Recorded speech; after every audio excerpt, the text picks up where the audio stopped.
Mr. Speaker,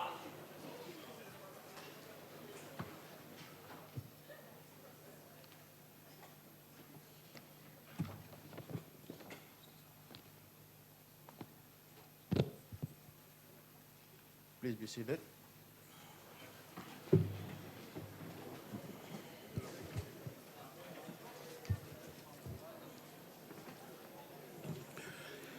Order.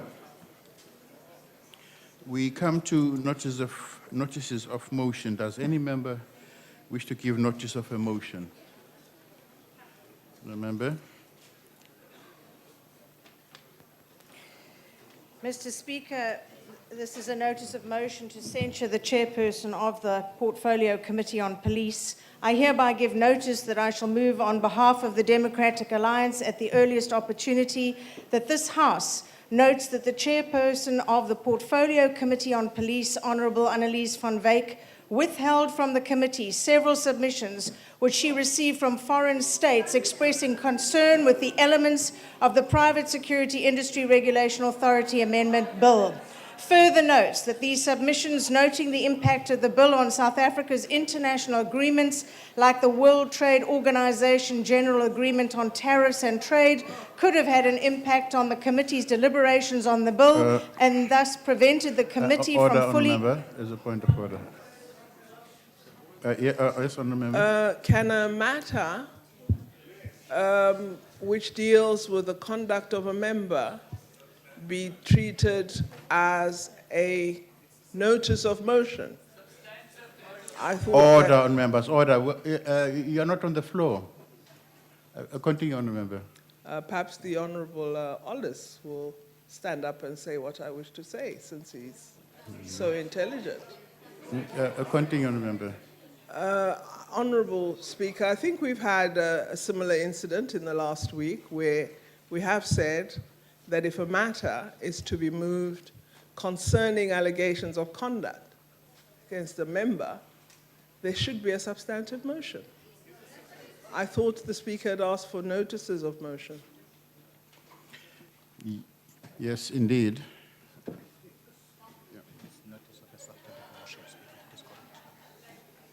May I address you, Speaker, on a point of order? Yes. Order on members, order. The member gave notice of a motion of censure, which is indeed a substantive motion. Can I address you, Honourable Speaker? Chief Whip. The Honourable member knows for herself, she's an ethics committee member, that there is no such a motion in this House. A motion of censure can only be undertaken by the ethics committee. She's not an ethics committee member. She's a member, she's not a committee. And she cannot do it. She knows that she's taking a chance. Thank you, sir. Honourable member. Speaker, may I refer the Honourable Chief Whip to the precedent set here, the motion of censure on the Dealing with Honourable precedents here. We're Lekota. talking about rules. You yourself Yes, let's stick to said the we rules. must follow the rules. Order on members. There's no such a rule. Order, order.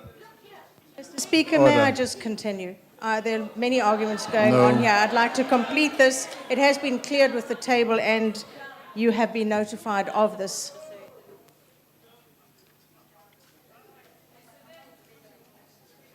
All right. Yes, honourable member.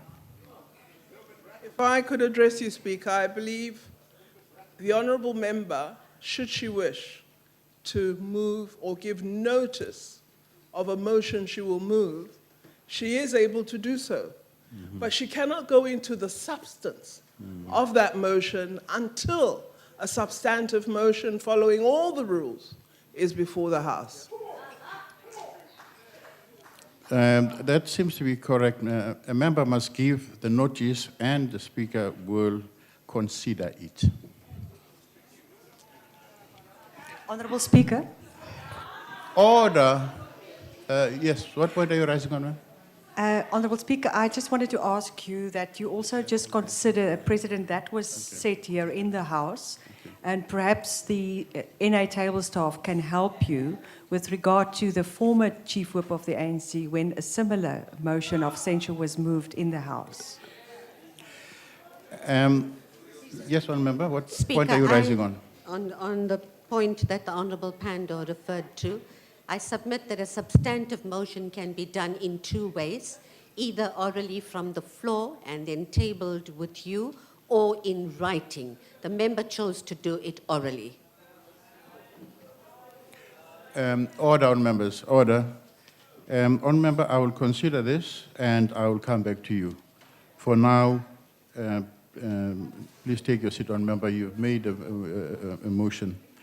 Order. Order. Yes, honourable member. Speaker, if you would assist when you return with your ruling and just help us with the rule of law, which has censure prior to an inquiry. So if you could include that in your consideration. Thank you very much, honourable members. And if there are any other suggestions, please pass them on to me. As you do so, please, Honourable. This is foreign governments speaking on how we make our own laws in our own country. And a member of the South African Parliament telling us on behalf of foreign government. Thank you, honourable member. Thank you. You've made your point. Point of order. Order. Please take your seat. Order, all members. Order. Points have been noted. We'll come back with the ruling. Does any other member wish to give notice of a motion? Honourable member. Thank you, Speaker. I hereby move on behalf of the Democratic Alliance that this House debate whether the public are truly getting value for money with the excessively expensive and poorly implemented e-toll system in Gauteng. I so move. Thank you. Does any other member wish to give it? Right at the back, sir, you have the floor. Thank you, Speaker. I move on behalf of the African National Congress that in its next sitting, the House debates building an inclusive economy that creates more jobs in South Africa. I thank you. Noted. Does any other member wish to give notice of a motion? Thank you, Speaker. Honourable member, why don't you wait until I recognize you? Honourable member. Thank you, Mr. Speaker. I hereby move on behalf of the Democratic Alliance that this House debate whether the implications on the justice system of a failure to have sufficient competent interpreters for all 11 South African official languages available for trials. Thank you. Noted. Honourable member, you now have the floor. Please proceed. Thank you, Speaker. I move on behalf of ANC that in the next sitting, the House debate ways to improve and expand education and training. Noted. Does any other member wish to give notice of a motion? Yes, honourable member. Thank you, Speaker. I hereby move on behalf of the Democratic Alliance that this House debate the slow and sometimes even obstructive processes in the provision of documents to foreigners with scarce skills and its impact on the economy and solutions to resolve it. Thank you. Does any other member wish to give notice of a motion? Right at the back, honourable member. Thank you, Honourable Speaker. I move on behalf of ANC that in its next sitting, the House debate ensuring decent living conditions and sustainable human settlements. Thank you very much. Noted. Does any other member wish to give notice of a motion? Right to the back, honourable member. Thank you, Speaker. I move on behalf of the ANC that in its next sitting, the House debate the ensuring decent living conditions and sustainable human settlements. Sorry, Speaker. I move on behalf of the ANC on its next sitting, the House debating ensuring quality health care for all. Thank you. Noted. Does any other member wish to give notice of a motion? Right at the back, honourable member. Thank you, Speaker. I move on behalf of ANC that in its next sitting, the House debate expanding comprehensive social security. I thank you. Thank you. Does any other member wish to give notice of a motion? That doesn't appear to be the case, in which case we now come to motions without notice. Are there any motions without notice? The Honorable Deputy Chief Whip of the Majority Party. Thank you, Honorable Speaker. I move that the House welcomes the recent announcement by Reverend John Hall, the Dean of Westminster Abbey, that a memorial stone will be laid in memory of our former President, Utatu Nelson Mandela, later this year. Further notes that on Monday, the 3rd of March 2014, a memorial service was held at Westminster Abbey to celebrate Mandela's life and work. That is today. Acknowledges Order. that nearly 2,000 people attended the memorial, including members of his family. The memorial service, including members of his family, the Deputy President of South Africa, Honorable Halima Motlanthe, and South African peace icon, Utatu Desmond Tutu, who also gave an address. Recalls that Westminster Abbey falls directly under the jurisdiction of Queen Elizabeth, the head of the Church of England, and it is where sovereigns have been crowned since at least 1066. Further recalls that among those commemorated are Winston Churchill, William Shakespeare, John Wesley, and Martin Luther King. Believes that Utatu Nelson Mandela is one of the most remarkable world leaders of the last century, and his remarkable stature under suffering stands as an example to everyone.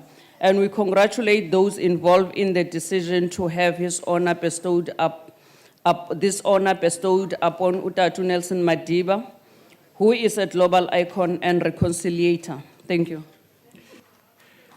If there are no objections, I put the motion. No objections, agreed to. Are there any further motions without notice? Honourable Member. Speaker, I move without notice that the House notes that on the 24th of February 2014, President Yoweri Museveni of Uganda signed the scandalous anti-gay bill into law. Also notes that this law will impose harsh sentences for homosexual acts and will lead to many gay men and women spending a lifetime in prison simply because the government doesn't approve of their sexual orientation. Further notes that just a few weeks ago, President Goodluck Jonathan of Nigeria signed similar legislation into law that threatens homosexual Nigerians with 14 years of imprisonment. Officially puts on record today our utmost objection and complete opposition to these sickening laws that have criminalized homosexuality. Acknowledges that as South Africans, we stand on the side of freedom, justice, and equal rights for all of the people in our country, in our continent, and in the world. Further acknowledges that these bills are a terrible setback to the freedoms of the lesbian and gay community in Uganda and Nigeria, and is a direct assault on their dignity and basic human rights. Calls on the African Union, under the chairmanship of fellow South African of Dr. Dlamini Zuma, to take swift action against Uganda and Nigeria to repeal these abhorrent laws, and calls on our government to speak out against this law, take decisive action, and urgently advocate for the protection of basic human rights in our fellow African states. If there are no objections, I put the motion. No objections, agreed to. Yes, Honourable Member. Honourable Speaker, yes, sir. I rose my hand to object.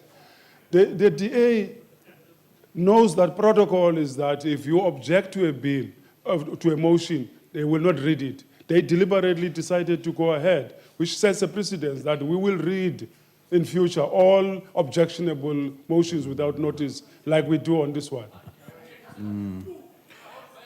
Yes, that's a general understanding. Order on members, order. You want me to address you, not the Speaker. Order, all members, order. There's an objection, it can be proceeded with if there's an objection. And that's a standard rule. Order.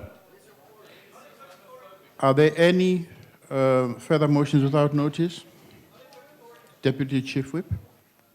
Thank you, Honorable Speaker.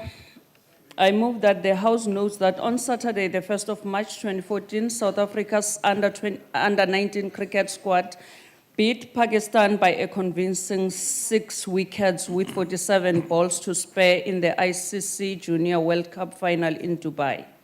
Further notes that it was South Africa's first victory in this tournament and was the 3rd time they had reached the final, having previously achieved that distinction in 2002 under Hashim Amla and in 2008 under Wayne Parnell. Realizes that after losing the toss, the baby Proteas did a brilliant job in bowling Pakistan out for 131 in only 44.3 overs, thanks to an all-round effort from their quartet of seam bowlers. Acknowledges that Corbin Bosch, son of Tertius Bosch, who represented the Proteas at their first World Cup in 1992 and also in their first test match after unity against the West Indies, had the best bowling return. Further acknowledges that Kagiso Rabada, who made the initial breakthrough, finished with 14 wickets in the tournament to be the joint second leading, and extends our warm congratulations to Coach Ray Jennings, Captain Aidan Makram, and all members of the squad for this inspiring achievement. I thank you. Thank you. If there are no objections, I put the motion. No objections, agreed to. Are there any further motions without notice? Honourable Member. Speaker, I move without notice that the House notes that a total of 146 rhino have been poached in South Africa during the first 2 years of this month alone. Also notes that these figures translate into rhinos being slaughtered at the exceptionally alarming rate of nearly 2.5 rhino per day in South Africa. Further notes that so far this year, 44 people have been arrested in the country for rhino poaching. Acknowledges that it is becoming increasingly clear that we are losing the fight against these cruel and cold-hearted rhino poachers. Calls on the Department of Water and Environmental Affairs to urgently put more measures and resources in place to protect our rhino before there are none left in the wild. Also calls on the Department of Justice and Constitutional Development to execute the harshest possible sentence to be meted out on rhino poachers. Encourages all South Africans to become involved in the conservation of one of our beloved Big Five. If there are no objections, I put the motion. No objections, agreed to. Are there any further motions without notice? That doesn't appear to be the case. The next item on the order paper is member statements. Does any member of the ANC wish to make a statement? Okay.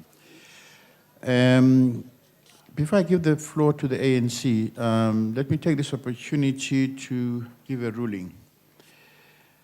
Honourable members, at the conclusion of member statements on the 27th of February, a point of order was raised by the Honourable Kalyan on whether more than one minister could respond to a single statement. I pointed out to the House that the intention of the rules in this regard was for a member's statement to be directed at a particular minister or made in respect of a particular minister's portfolio. Minister Pandor then raised a point as to how statements which were not directed to a particular minister or to a particular portfolio should be responded to. I indicated that I would consider the matter and provide a considered ruling.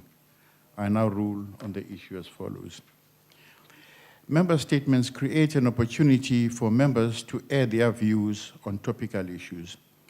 These issues include, but are not limited to, any matter relevant to the national sphere of government, international and national issues, and constituent matters. The rules provide an opportunity at the conclusion of statements for a relevant minister present to give an opportunity to respond, to be given an opportunity to respond to any statement directed to that minister or made in respect of that minister's portfolio. When we take into consideration that only 6 ministerial responses are allowed to 15 statements, it is practical that a response to a statement is not given twice. The principle of a single response to a statement, therefore, extends to all forms of statements made during member statements. And this includes statements that are not directed to a particular portfolio or minister. Thank you. I now go back to member statements. Does any member of the ANC wish to make a statement? Honourable Member, you have the floor. Thank you, Speaker.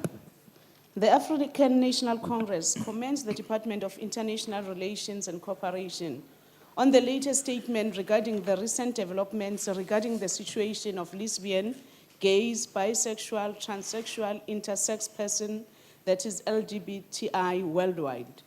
The stance of our government of using the existing diplomatic channels on seeking clarification is most commendable and shows our maturity and deeper understanding of international relations instead of taking an alarmist channel. The ANC-led government views the respect for the promotion, protection, and fulfillment of human rights and fundamental freedoms as a critical pillar of our domestic and foreign policies. Hence, they are enshrined in our Constitution. As South Africa, we believe that no person should be subjected to discrimination or violence on any ground, including on basis of sexual orientation. ANC government has decided to adopt measures aimed at significantly enhancing our protection mechanism aimed at curbing violence against the LGBTI community. To this end, our focus will also be ensuring that acts of violence do not go unpunished and that the perpetrators are apprehended, prosecuted, convicted, and appropriately sentenced. Our Constitution makes it impermissible to discriminate on the ground of sexual orientation, eradicating hate crimes and intolerance in this regard. Thank you, Honourable Member. Your time has expired. Thank you very much, Speaker. DA.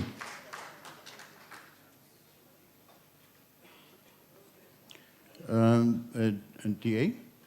Yes, sir. You have the floor. Thank you, Mr. Speaker.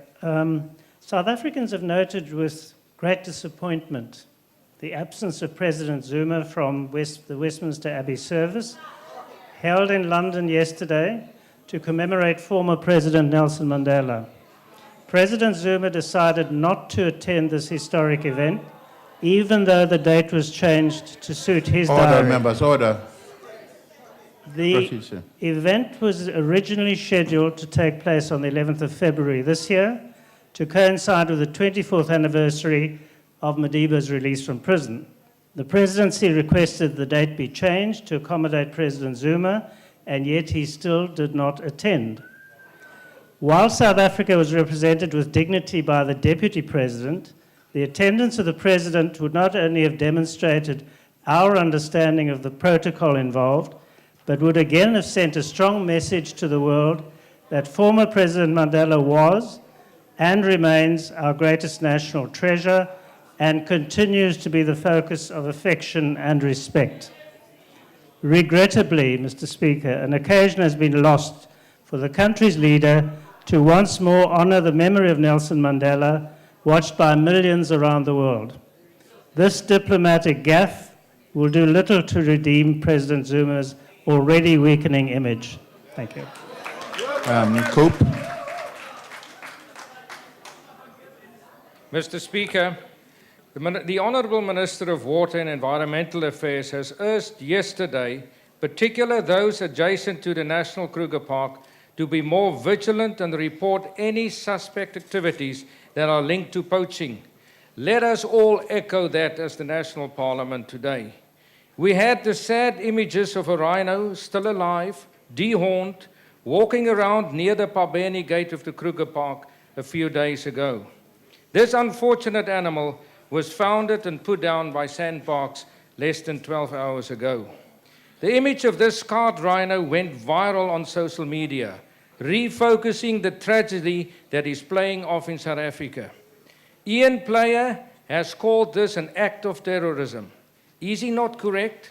When somebody else and people from neighboring countries coming in and hunt down our assets, is he not correct to call it an act of terrorism? Rhinos are our assets, and it's time for us and our Defence Force to regard this as an act against our assets and take the necessary actions. The African National Congress took a decision at their last conference in Bloemfontein to protect our rhinos. Maybe it is time for another level. The ANC. The African National Congress condemns the racial attack at the University of Free State, where an African student was attacked by two white male students on campus. The two boys drove over the boy with a car and later beat him up. It is appalling that after 2 decades of democracy and freedom, we still have such hateful incidents rearing their ugly head at the University of Free State. It is high time that the university confronts this demon of racism that hovers over this institution. UOFS is the same university where in 2007, 4 students made a racist video that humiliated 5 black workers in an initiation-type ceremony. We commend the police for the arrest and we wish 5th-year economics student Dumani Muzigwebu a speedy recovery. I thank you. The IFP. Thank you, Honourable Speaker. Applicants at the University of Zululand looking for placement are facing acceptance challenges from the Faculty of Education. Many students have been within the premises of the university since early January, and many of these applicants who are told are refused on the basis that their certificates, quote, Umalusi senior certificates pre-2007, whatever that means. Does it mean that these certificates are no longer valid? We urge the Minister of Higher Education and Training to investigate this matter so that the students whose particulars I've got are assisted. I thank you. The UTM. Thank you, Honourable Speaker. United World Movement is concerned about the continuing deaths of illegal miners. Because of the high rate of unemployment, people risk their lives by resorting to illegal mining. Despite the increasing number of deaths in these activities, people are not deterred. The UTM is also concerned about the so-called derelict and ownerless mines that encourage this illegal mining. We are further concerned about billions of rand that the government spends to attend to these mines. The question we're asking ourselves is, how can a person mine with a mining license for years and then be irretraceable? There are people who are behind this illegal mining and who benefit far more than the people who risk their lives by going underground. We also appeal to the government to deal decisively with these people. Thank you, Honourable Speaker. The ANC. The ANC welcomes the unveiling of state-of-the-art boarding school in Mpumalanga. One of the ANC's manifesto assertion of 2009 stipulates that the ANC government will aim to ensure progressive realization of universal schooling, improving quality education, and eliminate disparities in education. Thus, the ANC welcomes the official opening of a state-of-the-art Izimbali combined boarding school by the ANC-led government in Mpumalanga on Monday, the 24th of February, 2014. The boarding school boasts 24 classrooms, a science laboratory, a library, computer center, 40 toilets, a state-of-the-art administration block, and 4 sets of male dormitories, 4 sets of female dormitories, a fence, water, and electricity. The school will cater for vulnerable children, including orphans and children who are heads of their household. Almost 456 people from the surrounding primary school, such as Broadholm, Idalia, Nongena, Salem, Togomala, Westu, Zandspruit, Riverbend, and Litole, are expected to move into their new school at the beginning of April. This initiative is part of the ANC's provincial government's comprehensive rural development program, which is aimed at phasing out multi-grade schools and unsafe schools, as well as ensuring that learners from rural communities, including farms, are also able to your time has access. expired. I thank you, Honorable Speaker. UCDP. We then move on to the DA. Nkosi Somlom, the DA condemns the graceful behavior of the ANC during a meeting of the Order. Council of the City of Cape Town last week, Wednesday, 26 February 2014. Instead of participating in a constructive discussion, they brought the Western Cape ANC's ungovernability campaign to an important sitting of the Council, where a real and pro-poor budget was under discussion. The DA is pleased that the City of Cape Town has made significant strides in creating a safe, well-run, caring, and inclusive city of opportunity for all its residents. If the City of Cape Town is to remain the best-run municipality in the country, with the best record of providing basic services and financial relief to poor, this budget should be approved. The ANC did this because they couldn't face the facts. They don't want to accept that the DA-run City of Cape Town delivers more to the poor than any other city in the country, or that of the 18 billion spent on service delivery, 11 billion is spent on the poor. The DA has demonstrated that with political will and a commitment to clean governance, it is possible to ensure that the poor benefit from the delivery of basic services. We want to bring the same to all of South Africa. That is why more and more South Africans are working together with us for change. That is why the 7th of May is going to be the game changer Remember, with our your time Eastern has countries. expired. The ANC. Yeah, proceed, sir. The ANC condemns the recent attacks of journalists by the DA leader and Western Cape Premier Helen Zille. In her desperation for popularity, the DA leader took to the social media platform to bully a well-known journalist, Karin du Plessis, about a report she wrote for City Press newspapers.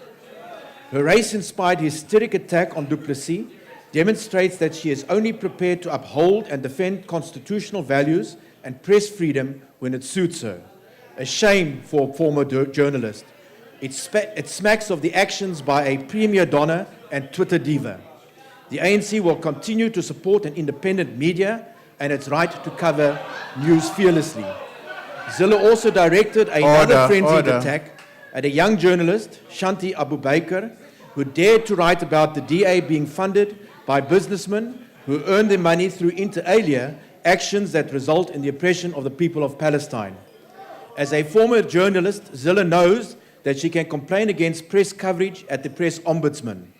We advise her to take that course and to apologize to the journalists she insulted in the media fraternity as a whole. Journalists should stand up against her and refuse to be bullied or manipulated. The ANC finds the silence of the South African National Editors Forum deafening. The ANC fought for all freedoms, including the freedom of the press. We encourage journalists to continue to write objectively without fear or favor. The IFP.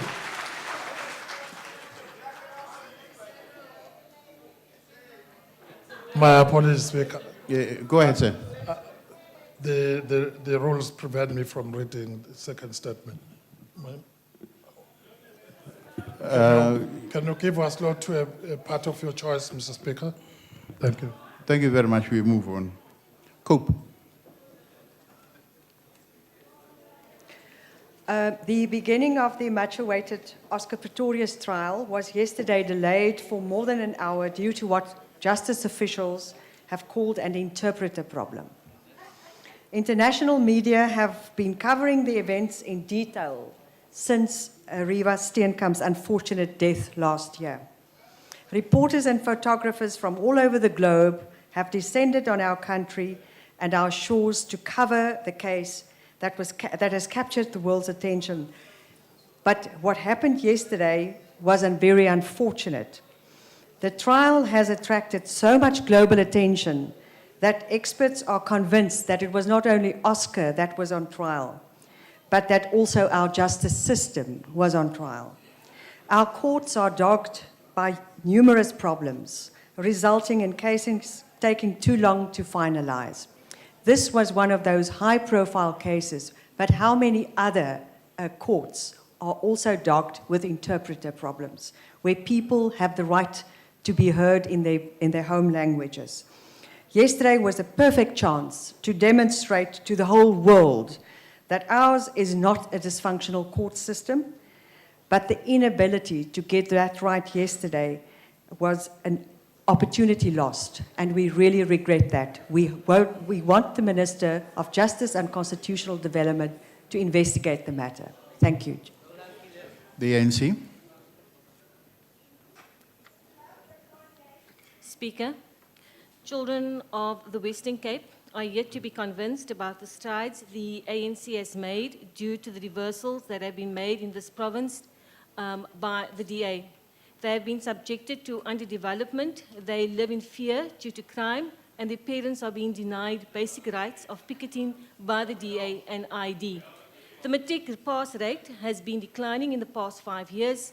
Bullets are flying and students must lie down flat to escape death. Not so long ago, children in the streets of Manenberg were shouting abuse at police whom they accuse of beating them up while conducting searches. It seems as if the Western Cape Education Department that claims to build 21 schools in this year, but wants to close 27 in a similar period is confused. This does not make sense, especially since it is only 4 schools that are constructed, while the rest are so-called replacement schools. In Worcester, black learners are turned away from a high school, while children from Cape Town Metro are bussed in to make up the numbers. At a mixed school in Porterville, only white teachers are appointed, as if we are still under the apartheid system. In many cases, schools that were vandalized is still not been fixed, while some schools like Buvalon High School infrastructure, maintenance and repair is still absent. The department lost a bid in court to close the school, but seems to refuse to fix it up. It is high time that people of the Western Cape liberate themselves by voting for the ANC and being part of a good story that needs to be told. The DA. Proceed, sir. Thank you, Chair. During the 2012 financial year, a tender was awarded to a construction company to the value of 5.7 million rand for civil works in the Mokgopong municipality, Limpopo. It was pointed out to the council that the company did not meet the minimum requirements as set out by the construction industry, but the ANC mayor and chief whip turned a blind eye. Perhaps because the mayor allegedly received a free bakkie in the same year as a gift from the same contractor. Then in September 2013, the same contractor received a 97 million rand to repair roads across the province. The contractor is behind schedule and will not be able to finish the roads before the August deadline. The DA has documentation that proves that this contractor has a long and inappropriate relationship with a number of ANC politicians in the province and has requested the public protector to probe in this 97 million rand tender earlier this morning. The DA supports procurement processes aimed at empowering all South Africans, but this kind of tender rigging and favoritism has become a hallmark of Jacob Zuma's ANC. It means that only a connected few benefit. It excludes people and must be put to stop. I thank you. Point of order, Chair. Yes, sir. That honorable member must respect the president of the country. He can't call him by name. Thank you. That's the ruling of the House, yes. ANC?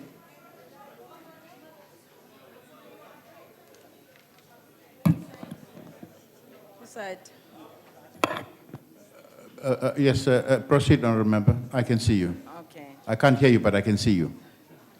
Thank you, Speaker. The ANC commends the Limpopo ANC provincial government 24 million approval for 100 students from Limpopo to study medicine in Cuba. This initiative is part of a program aimed at addressing the shortage of doctors in the province. Furthermore, the ANC provincial government of Limpopo has been sending students to Cuba since 1999. More than 190 have already studied medicine in Cuba, and some have already returned to serve community of Limpopo as qualified doctors. It's indeed a good story. The ANC believes that the program will go a long way to improving access of health care as well as reduce inequality of health system that while boosting human resources and ensuring improvement health outcome of all people in Limpopo.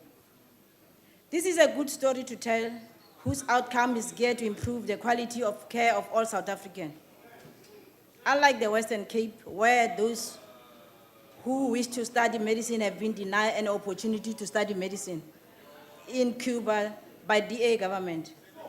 That does not see the need to equip the youth of the Western Cape to be service to their communities. We thus call the Minister of Health to intervene in the case of extend to this opportunity to the disadvantage of youth of Western Cape. Together we'll move South Africa forward. The UCDP did not use this opportunity. That opportunity now goes to the ANC. Thank you, Honorable Speaker. The ANC views the opening of a 7.5 million rand retail distribution center, the walk-in Ahanan distribution center in Muleti village near Polokwane, as a step in the right direction, as this center is expected to employ more than 350 people. Local manufacturers and producers of agricultural products such as vegetables, beef, milk, eggs, and poultry stand to benefit from this center. As the market for their products will be within their easy reach, local cooperatives and small businesses also stand to benefit as a result of the increase in local production and consumption, and thus an increase in their profitability and sustainability of their business. The ANC strongly believes that the opening of this center will drastically change the lives of the communities around the Ahanang municipality for the better, as well as stimulate their economic potential through enterprise development and to innovatively develop more small businesses so that they can assist in eradication of poverty and bettering of the lives of the people through job creation. I thank you. Thank you. That concludes member statements. Are there any ministerial responses?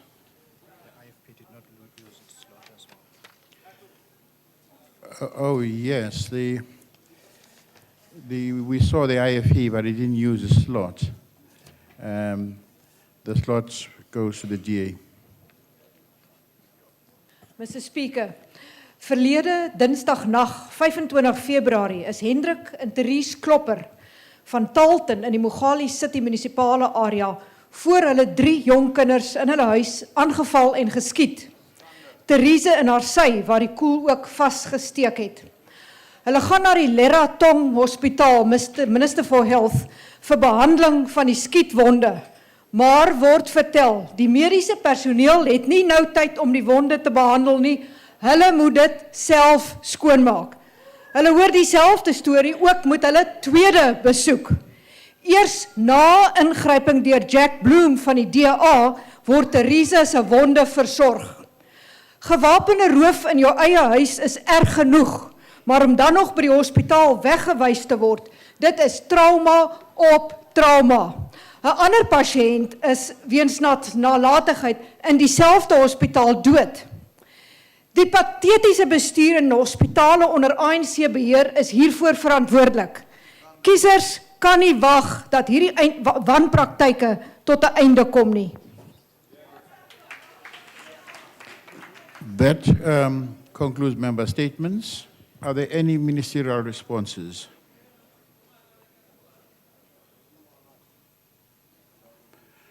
Honorable Minister Nzimande.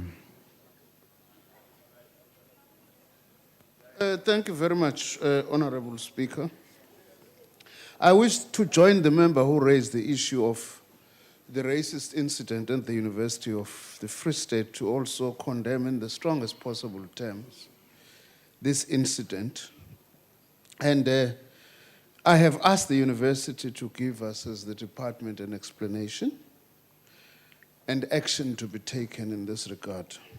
I might as well say we've done the same with the Northwest University and this raising of the Nazi salute, that council must also give us an explanation and action that we are taking, after which then we'll consider appropriate action as the department. I also wish to say that I will be asking the Oversight Transformation Committee that I've set up to also have full-blown investigation into so-called initiation ceremonies in some of our universities. Because some of these things have no place. They are barbaric. They have no place in our democracy. They often take a racist form in this day and age. And to say to Honorable Mponchane, please give me the details, Baba. I'll go and check what is the problem with those students. Thank you very much, Speaker. Order, members, order. I have on my list the following ministers who wish to take the floor. Honorable Minister Mulewa, Honorable Minister of Home Affairs, Minister Pando, Honorable Minister of Health, and I think Honorable Minister Kwele. Thank you very much. Please proceed. Thank you very much, Honorable Speaker. Ke ne ke rata gore sa ntlha ke leboge re wa rona kwa Cope Kurenov, re Kurenov. Call e re ne re dira maobane tota e latela diteko a magolo a mantsi a go lwana kgatlhanong le go utsiwa ga diphologolo tsa rona tsa rhino. Ha bagaetsho ba DA ba ne ba le teng kwa Kruger National Park, ha portfolio committee ya rona ine e re etetse, mme ba le teng ba se teng fela ka mmele go nna teng le go utlwelela. Ba ne ba tla be ba utlwile gore re na le dikgato di le dintsi tse re di tseang mo go lwantsheng go utsiwa ga rona ga diphologolo tsa rhino. Re buile jalo mme re feleletsa re boeletsa gape re bua re re maano a re a tsentseng mo tirisong a setse a re tswela mosola. The plan that we have made and implementation of our efforts are actually beginning to bear fruits. So they would have had when they were in that portfolio committee. Amendment of this parliament has amended laws already that deals with those and regulations which are under implementation. We have already engaged other countries. 3 memorandum of understanding have already been signed. We are now going to be signing with Mozambique just after justice would have vetted our MOU then. Very soon, in a few weeks probably now. We've already been dealing with issues regarding security, SANDF, SAPS, and state security. All our security forces are at the Kruger National Park working with us, in particular, where we have this problem at its biggest. The convictions at justice level, we know, just this past year have increased by 68.5 yesterday, we told South Africans. We are making a call further to all South Africans to really, really ensure that COP17 that will be hosted by South Africa, the COP of CITES. Honorable Minister Pando, you have the floor. Ke a leboga Speaker. Maloba ne ke bua le baagi ba ko Limpopo. Ke ba bolella gore ba ska dumela. Ga batho ba bua le bone ba apere di-t-shirt tsa di blue. Ba leka gore ba belaele gore mmuso wa ANC o irileng mo Afrika Borwa. Gape ba ska dumela gore tlhoko tsa bone di tsikinywe go twa Kapa e botoka. Ke ba boleletse yalo speaker ka hore ne ke itse gore bontse ba bona ga se ba etele Khayelitsha. Ga ba itse Nyanga. Ga se ba bone Langa. Ga ba itse ko Franschhoek gore batho ba bantsho ba nna kae. Ga se ba mo magaeng mo Kapa ba bone gore bontle bo bo buang ka bone ke bontle tota nna. Ke ba kopile gore ga ba batla go bona tiro entle ba etele Gauteng ba go bona ko ikageng gore re dirileng re le mmuso wa ANC. Ba ska dumela gore motho dipampiri go supa ge gore a tweng ka ANC reng se a makatsa seo ka gore ba rata gore ke bone batho ba isang mo godimo se se bidang freedom of expression. Yaanong re ke hetse ka gore re itumetse thata ka maemo a lebisitsweng ko go presidente wa ntlha wa Afrika Borwa ikemetseng ka matla Ntate Mandela ko Moseja London. Ra itumella ka maemo ao. Ke gone re rumileng o thusang president deputy president Kgalema Motlanthe gore a nne teng ko le ministera re teng re le Afrika Borwa ko ga re belaele ra ikitse gore re bo mang re ikemetse le President Mandela ra mo tlotla. Minister Kwele, Honorable Minister Kwele, you have the floor, sir. Ngiyabonga Somlong. Let me respond to the member of the UDM who spoke about illegal mining challenge we have. I think I agree with him, but as South African, we should unequivocally condemn these activities. Not only because of loss of life of those poor people who risk their lives in this activity, but because we also know that many of our nationals are forced to go and work down there and extract these minerals. But this simply mining, but we are looking at the whole value chain of these organized criminals. We are equally concerned about those who are sitting inside, and we won't relent until we send them to jail. We are making progress as government. Succeed in arresting particularly those who are on the top of this value chain. We must also support the stakeholders forum, which has been set out by the Minister Shabangu, who is leading this program. I thank you. The Honorable Minister of Health. The first one, I wish to respond to the quality of care in this country, in all our public institutions.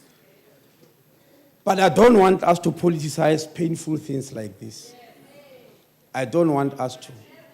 Because public servants who do these bad things might actually be belonging to your party, for your information. It's not very clear that the nurses or whoever has done this belongs to the ANC. And for your information, people who don't politicize this matter, there is a Secretary General of a very important trade union in this country who wrote me a letter about their experience in the Ratong Hospital. I've already sent a team there is investigating the matter, and we are going to take action. That person did not politicize it because he knew it was not done by me or ANC. It's done by a public servant who is going to be held to account. Lastly, Honorable Speaker, on this matter, I came to this parliament, asked the parliament to pass the bill to establish an Office of Health Standard Compliance to deal with matters like this. The board of that office was established only last month. It is chaired by a prominent surgeon, Professor Mazwai, who is going to make sure that this type of things do not happen. That office is going to be having an ombudsperson to whom all these matters will be reported. We are doing so because we want good quality of health care in our health institutions. I would like this matter, rather than being politicized, to be brought to me. We'll investigate it and will definitely take appropriate action. The last issue is a pity on this issue of Cuban medical students. We don't have enough medical schools in this country. We have got only 8 medical schools throughout the history of South Africa, while we are 51 million.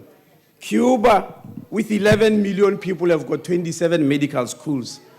That is why in Cuba, there are students from 123 countries around the world. Honourable Minister, your time has expired.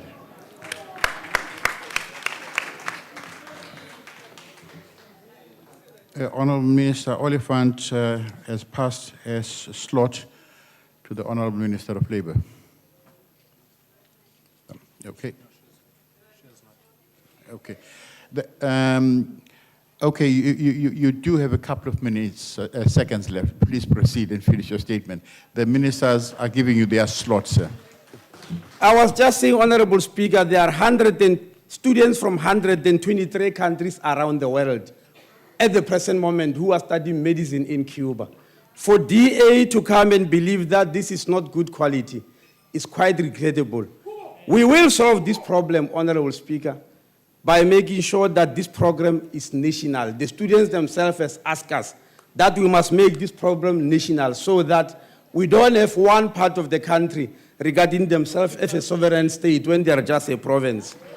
The MEC in the Western Cape lied to the public by saying they've approached the University of Cape Town, specifically for students in Western Cape. That program was done by me nationally, with all the 8 universities, and I've given them 65 million rand to do that, to take 400 extra students from the whole country, not only from Western Cape. UCT is not a university of Western Cape. It's a university of South Africa. It will train everybody from the whole country. Thank you. Thank you.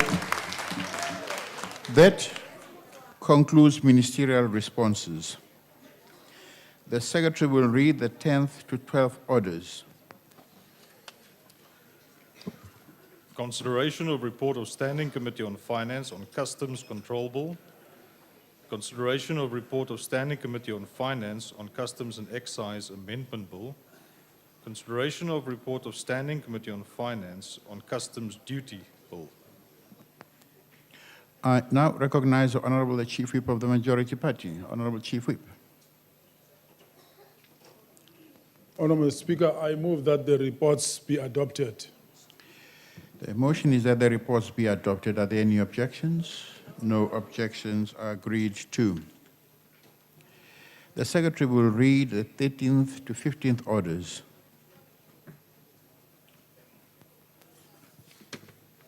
First reading debate, Customs Duty Bill. Second reading debate, Customs and Excise Amendment Bill. Second reading debate, Customs Control Bill. Thank you very much. I now recognize the Honourable Tabadiawa Mfamadi.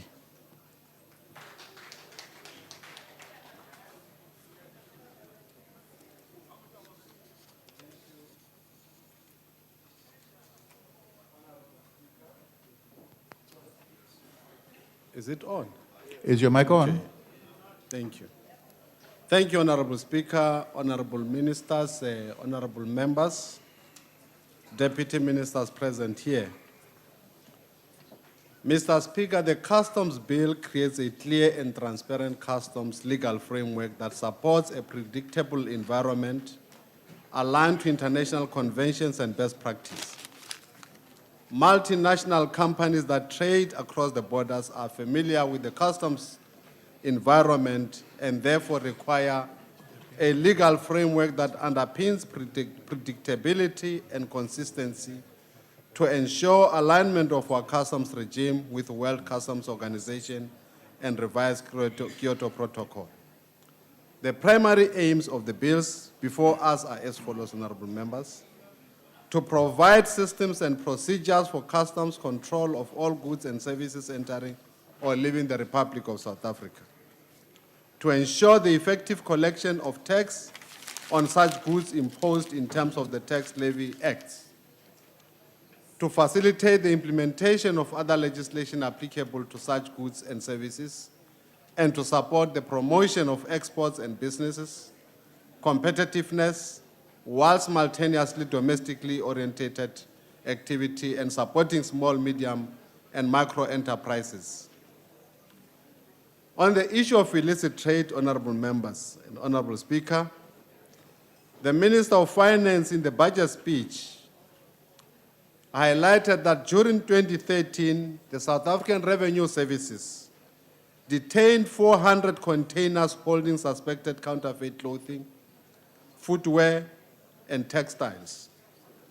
During February 2014, SARS seized various narcotics as enumerated in the table below in terms of this budget speech.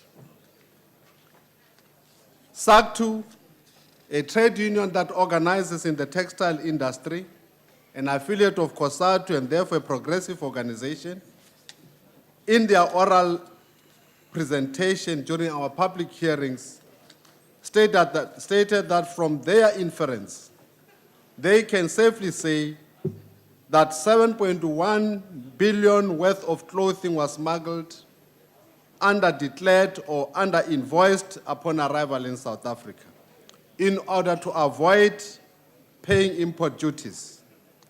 Furthermore, to illustrate the seriousness of the topic before us, Honorable Speaker, let me share with you, honorable members, that in terms of customs operations, the achievement amongst others is that over the past few years, they've been able to make serious detection of drugs, endangered species, explosives, firearms and ammunition entering or leaving the port of entry.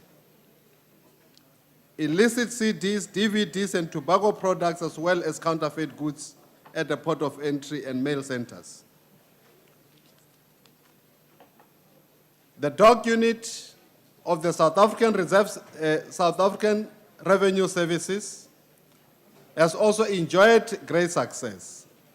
It detected illicit cigarettes worth 37.8 million rand, 351 kilograms of cocaine valued at 90 million rands, 109 kilograms of crystal meth worth 35.5 million rands, about 61,000 kilograms of cannabis, valued at 2.9 million rands. Counterfeit goods, honorable members, worth 155 million rands, and counterfeit CDs and DVDs worth 671 million rand. That explains why, in most instances, our activists in the cultural sphere, particularly music, they happen to die as paupers. This impacts very negatively to our music industry, honorable members. The South African Revenue Services has opened a water wing in Durban during the 2012-2013 financial year and has deployed jet skis to patrol the Orange. Honorable Speaker, the greatest threat to our manufacturing sector and industrialization program remains illicit trade that undermines our economy, and therefore, these control bills seeks to limit places of entry and exit into and from the Republic of South Africa. Therefore, these bills will regulate places of entry in terms of high-risk goods, which will be limited to specific places of entry and exit, thus allowing SARS officials to focus their enforcement efforts in places where it is mostly needed. Honorable Speaker, these enforcement provisions are aligned with the provisions of our Constitution, but also gives more powers to SARS officials to can execute their responsibilities, and therefore to combat the aforementioned illicit trade activities. The control bill includes provisions dealing with sealing of containers and prescribing of specific routes of high-risk goods to and from the inland terminals. In terms of the inland terminals, Honorable Speaker, the biggest issue during our public hearings was, and I think still will remain, that of an inland terminals like CTD. Let me set the record straight from the onset. The intention of the bills before us is and was never to close inland terminals or disrupt the seamless movement of goods and services. Rather, the intention is to retrieve better information prior to the goods landing in the harbor. Industry players during our public hearings or trade organizations strongly opposed the proposal regarding clearance of goods at the first port of entry in respect of goods destined for inland terminals and made specific proposals to include a definition of inland ports. Once again, the key question the committee had to confront and give answer was to what extent can we contribute in making sure that illicit goods do not find their way from port of entry to inland terminals. As I have already indicated, the kinds of goods that sometimes find their way into the country, which, amongst others, will be endangered species explosives, firearms, and ammunition. That is very, very dangerous in terms of maintaining peace and stability in our country and making the work of the police quite easy to execute. The current customs laws provide for inland terminals and not inland ports. So will the new proposed bills retain that? The only difference will be that where goods were previously allowed to move inland on the basis of manifest, the importer will now be required to submit a clearance declaration. This declaration will provide better information to SARS to manage the relevant risks that goods crossing our borders pose to the entire country and to the entire region. Extensive time was allowed to parties to consider and submit their proposal and presentation to the Standing Committee on Finance. Several legal interpretations were put before the committee regarding the issue of inland terminal to better clarify our understanding and the impact of these proposals on the international contracts between foreign seller and local purchaser or importers. This improved our understanding and was very helpful in assisting the committee members to come to a conclusion regarding these issues. Honorable Speaker, from the budget speech, it is also clear that global economic recovery will continue to be propelled by emerging economies. Economic growth in the continent is estimated to be around 6%.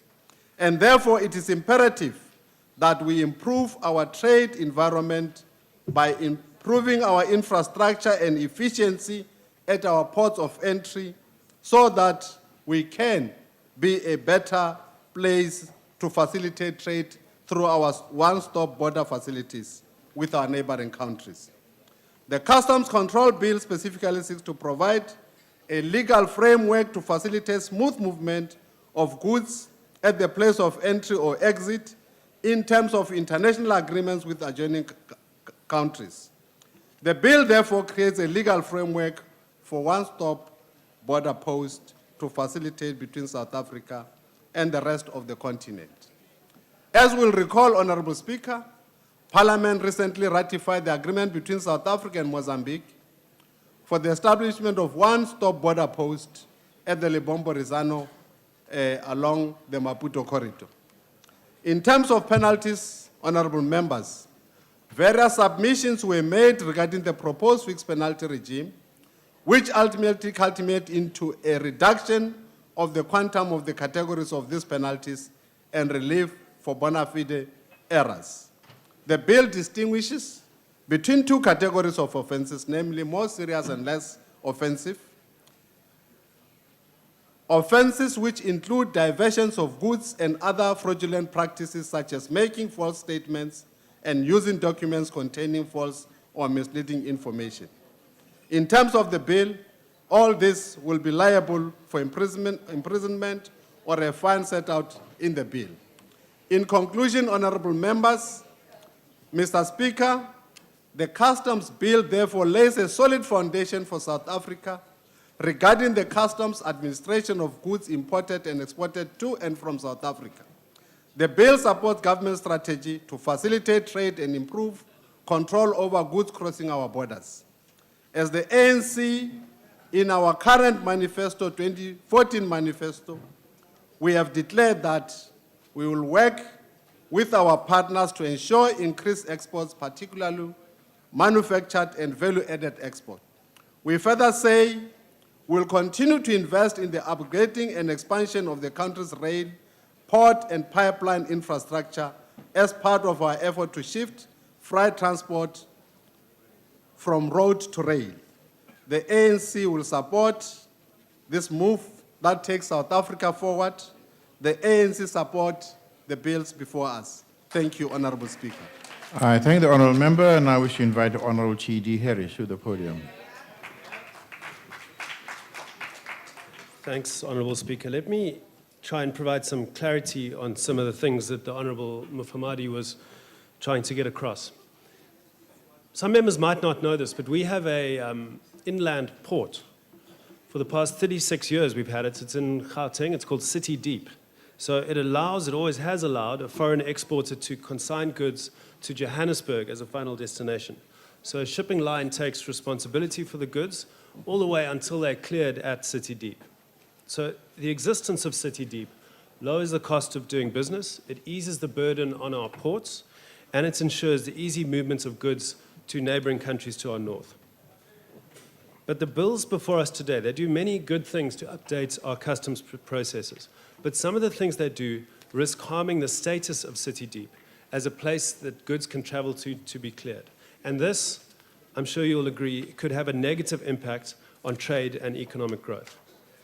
So the changes have been made as part of SARS's efforts to tackle fraud and illegal imports. Let me be clear, the DA supports efforts to tackle these things, but we have to balance the enforcement with the benefits of free trade. And it was always treated as a given in the committee that the existence of inland ports like City Deep contributes to customs fraud, but the committee never interrogated this fact.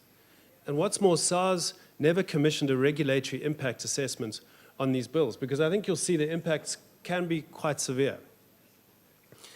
What they do is they change the current system where goods are allowed to travel on a manifest all the way to City Deep where the manifest terminates, to a new system where you have to submit a clearance declaration as an importer 3 days before goods arrive at an actual ocean port like Durban or Cape Town. Now, it's not clear that this new system is the best way to stop customs fraud. Furthermore, requiring exporters to relinquish control at the first port of entry might threaten trade flows and economic growth, particularly in Gauteng and in the landlocked countries to our north. Plus, all the members will know too well the delays and the congestions we already have at ports like Durban, and that's to say nothing of the question of security for containers that now may no longer proceed seamlessly to Johannesburg. So the DA welcomed this fallback provision in the Customs Control Bill. It was inserted late in the day, but it allows our system to revert back to the old system if the new one doesn't work. We supported this amendment, but we also proposed 8 other amendments to the Customs Control Bill to try and retain the concept of an inland port in the legislation. Each of our amendments was voted down by the ANC, but we were supported in these amendments by Business Unity South Africa, and I believe that organization is still concerned about a potential negative effect on the economy from these bills. Now, the DA also tabled an amendment to the Customs and Excise Amendment Bill to retain the section that allows carriers to deliver containers to inland ports under bond. That proposal was also outvoted by the ANC members. The bottom line, Honourable Speaker, is that the committee did not adequately interrogate the bills, and they were rushed through, despite being under consideration since 2007.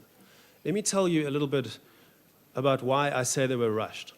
On the 4th of February this year, SARS took the committee through a PowerPoint presentation on the bills. This did not provide us with their written response to the issues raised in the public hearings, nor did they present their final draft amendments to the bill. We had to wait till the next morning. At 9:30, these 3 documents, SARS's responses to the public hearings and their final proposals, were tabled on the 5th of February. Now, the SARS response document is 20 pages long. They have 9 amendments to clauses in the Customs and Excise Amendment Bill and 90 amendments to the Customs Control Bill. Now, I'm sure the members will agree that ordinarily a committee should have a full day for members to process these changes, get their heads around them. But when I asked the chair for a 1-hour break, 1 hour to process all of these pages, the request was denied, and we moved immediately at 9:45 into line-by-line processing of the bills, without any idea of what SARS's changes were. So let me recap. SARS presented their final amendments to the bill and the memo that described them to the committee minutes before that committee went line by line through the bill. We had no time to consider the amendments, and we were forced to respond in the moments, despite our request to the chair to allow a timeout. If we act like this, then our committees are simply rubber stamps for the executive. Honourable Speaker, is this the way we should be legislating in Parliament? I'm sure the members on both sides of the House will agree that it is not. So we object to the Customs Control Bill and the Customs and Excise Amendment Bill because, firstly, they have a potentially detrimental effect on trade and growth, but secondly, because the Standing Committee on Finance rammed them through before the committee could fully understand the changes made to 99 clauses at the 11th hour. Honourable Speaker, trade is the lifeblood of our economy, and with growth coming in below 1.9% last year, it's clear we need to boost trade. Any moves we make that could compromise it must be stopped. And that is why the DA does not support 2 out of these 3 bills. Thank you. The next speaker is the Honourable Koornhof. Thank you, Mr. Chairperson. We are debating 3 pieces of legislation today, jointly, but I shall reserve my comments to the Customs Control Bill and more specifically to the legal opinion side of it. On the 1st of November 2013, SARS briefed Professor Advocate Iselin to give them an opinion on the change of policy under debate today by requiring importers to lodge a national transit declaration to the manifest. This change was a contentious issue at NATLAC. Many claimed that the change in policy and the requirement that goods be cleared at the first port of entry rather than the so-called inland port will lead to refusal on the part of carriers to engage in contracts of carriage past the first port of entry, impacting negatively on the so-called imports and in particular City Deep and causing delays. Now, Professor Iselin found there is no real evidence or substantive argument indicating that. SARS then briefed another senior counsel, Advocate C.J. Pimenta, on the same issue whether Chapter 9 of the bill will introduce a change in the existing procedure for the clearing of imported goods destined for the so-called inland ports. He found that these will be not happening and there will be no out-of-ordinary customs delays, and he concurred with Professor Iselin's opinion. But then SARS went another mile. They briefed another senior counsel, Advocate A.B. Joubert. He concurred with Advocate Pimenta, senior counsel, and Professor Iselin's views. And he found that all fears raised by the concerned commentators have been allayed by SARS. SARS must be commended, and in particular Kwesi Low, sitting in the benches behind me, to have sought 3 very well-respected lawyers' opinions on the contested issues of this bill. Maybe Business Unity should have employed lawyers and not accountants to advise them on this bill. I am happy that it will be very wise to support the change of policy according to the bill. City Deep is safe. Johannesburg need to know that. The South African Clothing and Textile Workers Union presented a very practical submission to the committee on the impact if we do not change the bill. Customs fraud is a very big and serious issue in South Africa. Every day, fraudulently imported goods are sold in South Africa, and this leads to job losses and robs the fiscus from income. For instance, and the Honourable Mafumadi referred to that, the total clothing exports declared by China in 2012 was valued at 14.8 billion coming from China to South Africa. But South Africa only declared 7.7 billion. So undeclared clothing of 7.1 billion entered our shores from China. That means we have lost roughly 3.2 billion on these imports in 2012 alone.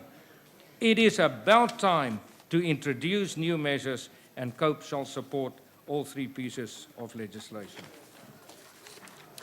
Thank you, Honourable Member. The next speaker is the Honourable Nkomo.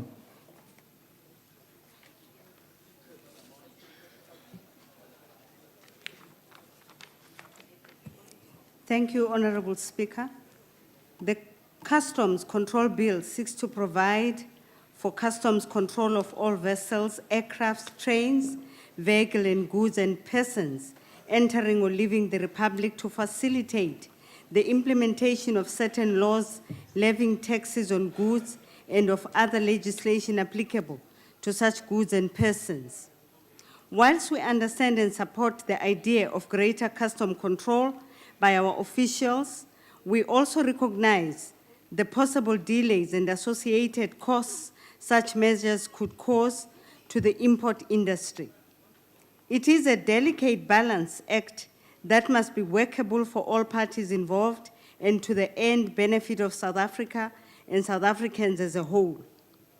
It is also imperative that South Africa keeps pace with global trends in trade, conventions, and international best practice and exercises a far greater control over the inflow of unwanted goods. In this regard, we applaud the introduction of the Advanced Cargo Loading Notice, which effectively prevents the loading of prohibited goods on vessels destined for South Africa. I then turn to the Customs and Excise Amendment Bill, which will change the name of the Customs and Excise Act 1964 and amend the Customs and Excise Act so as to delete all provisions dealt with by the Customs Control Act applicable to custom controls of imported goods and goods to be exported, the imposition, collection, and refunding of custom duties, and other matters relating to custom duties. Both of these bills seek to effect a general upgrade on our entire import system to close loopholes, address concerns, and provide a workable platform for both business and government going forward. The IFP supports the bill. Thank you. Thank you, Honourable Member. The next speaker is the Honourable van der Weyden.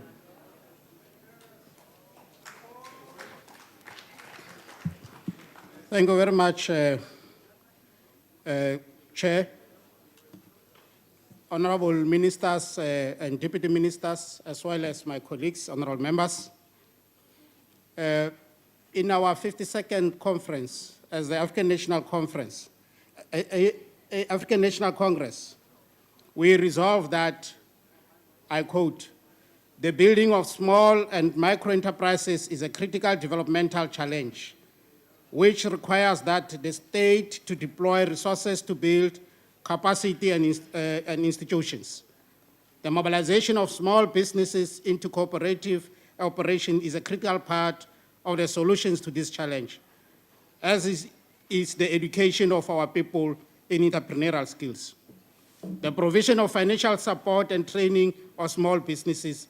At the same time, we will ensure that fundamental worker rights are protected in small enterprises," close quote. The ANC's medium-term economic policy strategy continues to be driven by the new growth path, an economic policy strategy designed to shift the trajectory of economic development through identifying drivers of job creation. Honourable Harris, while you were planning, obsessed with the march to Lituli House, committed members of this committee made some revelations within these three bills. The first revelation that we have made in these three bills is that they support small, medium, and micro enterprises, and they also support our BBBEE. And they align themselves to the shift in focus of SMMEs and BBBEE policy more to the development of entrepreneurs, providing productive inputs into the real economy rather than shareholder transactions. The bills align themselves to the building of cooperative institutions and other forms of social ownership. The Custom Control Bill, as an example, Honorable Harris, is flexible in that it caters for measures to support SMMEs. In this regard, the Commissioner is empowered to prescribe licensing requirements that could include requirements responsive to the size or turnover of a particular business. The application fees for advanced rulings will be lower for small businesses to facilitate compliance and also to encourage the participation of small businesses in the processing of goods. The bills allow for a conducive environment whereby SMMEs can grow.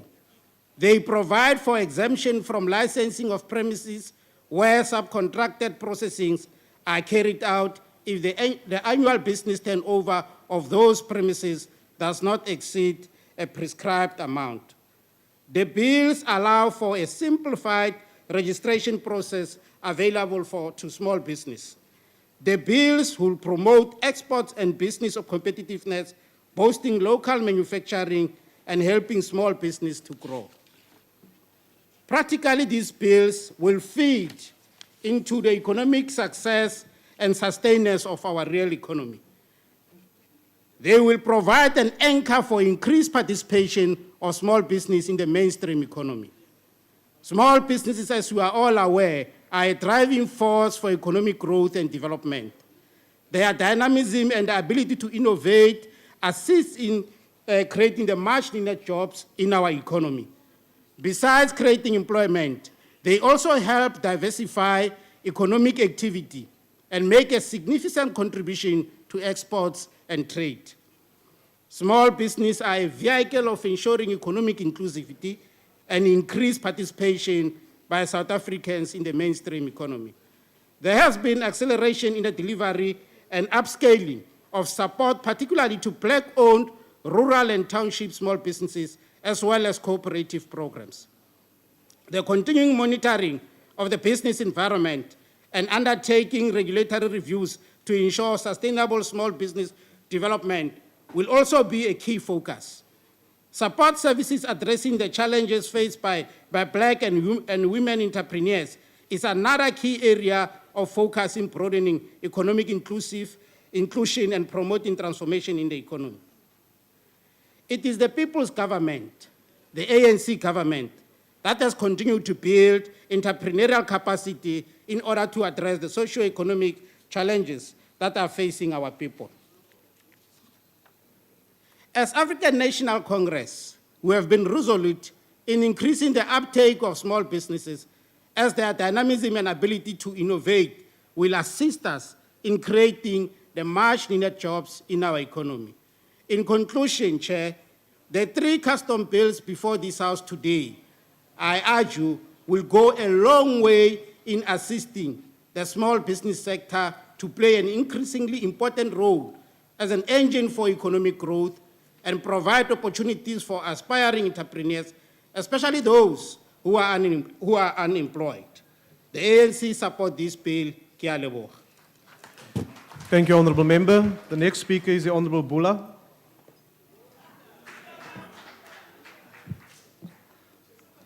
Honourable Chairperson, South Africa has changed its political landscape 20 years ago, and we need to indeed shift towards a second transition, the economic emancipation for the poor and destitute. We are not compelled to operate on outdated pieces of legislation which is not suitable for current economic climate.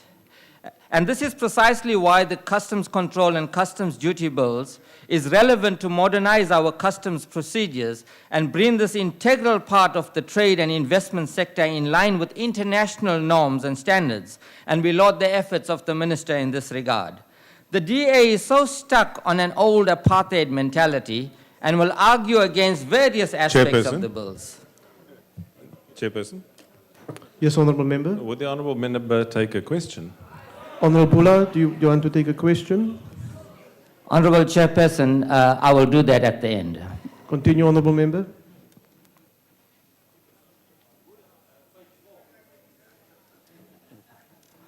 As I've said, the DA is so stuck in an old apartheid mentality and will argue against various aspects of this bill, not because they disagree, but because they will do anything to undermine a good process undertaken by the ruling party. The bill provides a balanced approach between necessary procedures to curb illegal trade while also facilitating an efficient process to prevent unnecessary issues with importing or exporting of goods. Establishing a healthy trading climate with international partners is crucial, and the MF cautions that this must be done in a responsible manner so that no one has a free rein to undermine our laws with trade in illegal and harmful goods. This bill provides sufficient mechanisms to deal with a breach of law by effecting proportional responses on prosecutable and non-prosecutable offenses. Furthermore, mechanisms for appeal or internal reconsideration for penalties will add impetus to a system to function in a more just manner. Consultation for the bill stretches far as 2007. This demonstrates the department's commitment to ensure that the new bill is a step absolutely in the right direction. Criticism has always been lodged by the DA about the bill, prescribing that important goods have to be cleared and be released at the first port of entry. Well, of course, they believe it will have a negative impact on the congestion of the coastline ports, and the container terminal of City Deep in Johannesburg will fall in disuse. This dispute, the fact that reassurances have been given by SARS, as well as various international law experts and advocates, that the operation at City Deep will not jeopardize and that the new system is definitely a step in the right direction. This shows that some people will criticize just for the sake of criticizing, like the DA. And the DA is all about this. Perhaps we should parade them, yes and indeed, and make them award winners of unconstructiveness. What are they really doing? Why don't they actually do something constructive for our country? Under the new bill, our officials will have better control mechanisms in their toolkit to curb fraud and illicit trading, while also lending more predictability to the supply chain. Honourable Member, your time is The expired. Minority Front will support the bill. The next speaker is the Honourable Ross. Thank you, Chairperson. Let me start by just mentioning that I can't recall seeing the Honourable Bula at any of the committee meetings for the last 3 years. A powerful presentation, but unfortunately there was no substance in the presentation. Chairperson, the bill replaces the Customs and Excise Act of 1964. It also allows government to monitor and control the movement of goods and people into and out of South Africa. The most controversial aspect of this bill is that it revokes the current acceptance of a carrier manifest as a declaration to customs for the inbound seamless movement of containerized cargo. This will give SARS more powers to fight illegal imports by requiring a ship's manifest to terminate at an ocean port to prevent fraud on the rail and road routes to Johannesburg. But there are very real concerns that could have had a detrimental effect on the inland container terminals, such as City Deep in Gauteng. Our policy position in the DA is very clear. We are in favor of free trade and economic growth, while we believe we need to be able to police effectively for customs fraud. We need to balance, as my colleague has indicated, this power with the interest of the economy and trade, and it is not clear that this bill does exactly that. During deliberations, SARS did not demonstrate that they would prevent more fraud by clearing goods at the first port of entry. We understand that SARS wants to implement measures to prevent fraud, but we think it's too high of a risk to impede the logistic flow when it is uncertain whether these measures will make any real difference. We cannot support the fact that goods might no longer be able to pass directly through to Johannesburg to be cleared. We believe the need for more information to assist SARS to make a risk assessment can be prescribed in the rules and regulations. In a presentation to the committee, the JCCI, which is the Johannesburg Chamber of Commerce, said the following: while other comments and suggestions relating to the bill were adequately dealt with, this remains the one disagreement that has not been resolved, Mr. Corbyn from the Chamber said. And this is the implementation of the new bill would directly impact the City Deep container terminal. which has been operating as an inland port for the past 35 years, alleviating pressure from the already constrained coastal ports. And this morning in our Finance Committee, we had a presentation from the manufacturing circle that indicated that congestion at the ports is still problematic. We support, therefore, the inclusion of a fallback clause. I think that's a step in the right direction. And that should practically alleviate some of the problems at the ports. But it is unfortunate, sir, that SARS' written response to the presentation and to our amendments was very late. And an apology, a verbal apology was made to me on the very last day of the morning that the 99 amendments were presented. And they were only presented in the last day, which was very unfortunate. And it's just impossible to deal with that amount of legislation at that last minute. Before we went line to line, and I think the chairperson of the committee will remember that incident very vividly. The committee needs a culture, sir, I believe, of tolerance to see that we present at least the best meaningful legislation in this important matter, and not to compress timeframes on members that would really like to make a meaningful input at that point in time. Mr. Van Rooyen's statement with regards to the Lutuli House, I must say, is a rather unfortunate and misplaced statement. Mr. Van Rooyen is a good politician, but certainly I think he missed the point completely in this regard. We tabled as a DA 8 amendments to the bill to try and retain the concept of an inland port in this legislation. Each of them was voted down by the committee. So there was no real feeling of cooperative governance and let's present the best legislation that we can. Simply when there's a DA proposal made by the Honourable Harris, it is voted down. We were supported in these drafting of these amendments by Business Unity South Africa. That was concerned about the positive, negative effect on the economy and perhaps changing the status of the inland port City Deep. The DA therefore cannot support this bill. I thank you, Chair.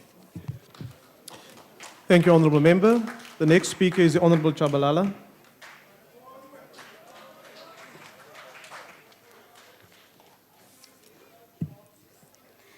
Honorable Chairperson, Honorable Minister, Deputy Minister Nene, Honorable Ministers, Deputy Ministers, Members of Parliament, distinguished guests, viewers at home.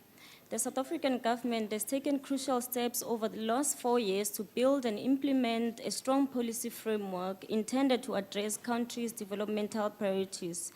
According to the SARS, the rapid growth in illicit such as counterfeiter goods, undervalued textile and clothing originating from the East in particular continually eroded South Africa's revenue base and was the main cause of the closure of the clothing textile factories and the numerous job losses. As Honorable Thabang Famadi has said, the illicit economy is a major concern and illegal imports and under-invoicing provides a grossly unfair advantage to manufacturers in other jurisdictions must be stopped. The licenses of business bill speaks to the issue of illegal goods because it is focused on stamping out South Africa's significant illicit economy. We have a significant illicit economy in this country, which is damaging the prospects of small businesses, as Honorable Van Rooyen has said. This is the economy of illegal imports and trade substantial standard products. This is the economy of people that don't pay VAT and all of that. And they compete unfairly, and people that do observe all these requirements also it's unfair for them. A set of new custom bills is currently before Parliament and will seek to strengthen the legal means available to SARS to execute its mandate in today's environment. This process is taking into account identified mandates that needs around enforcement, investigations, and the imposition of punitive measures by way of predetermined penalties regime. The primary aims of the bill are set out in Section 4, that is to provide system and procedure for custom control and all goods and persons living and entering the Republic, to enable the effective tax collection such as imposed in the Tax Levying Acts, facilitate the implementation and other legislation applicable to such goods and persons. The bill facilitates the implementation of other legislation prohibiting restriction and regulation, the import and the export of certain goods, and for that reason, direct powers and assign to customs to detain and deal with the goods categorized, prohibited, restricted, or sectorally controlled goods. The bill provides for the detention of suspended counterfeiter goods and the procedures to be followed by the such goods.